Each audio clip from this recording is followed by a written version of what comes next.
Assalamualaikum. Yan yung food today na ginawa ko.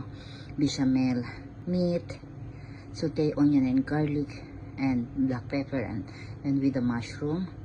Tapos, nag-ano ko ng pasta. Nagpakulo ako ng pasta. Tapos, yung bechamel sauce na ano siya, may milk. Merong bechamel powder na siya. Yan. Yan. Layer by layer ang gagawin. Yan. Yung final touch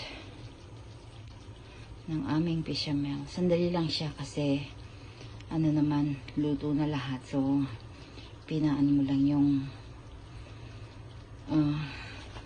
cheese. Yan. Gusto yung isa. Ayan.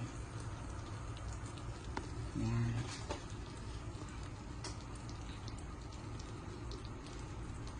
Yung isa, yan. Alhamdulillah, Rabbil Alamin.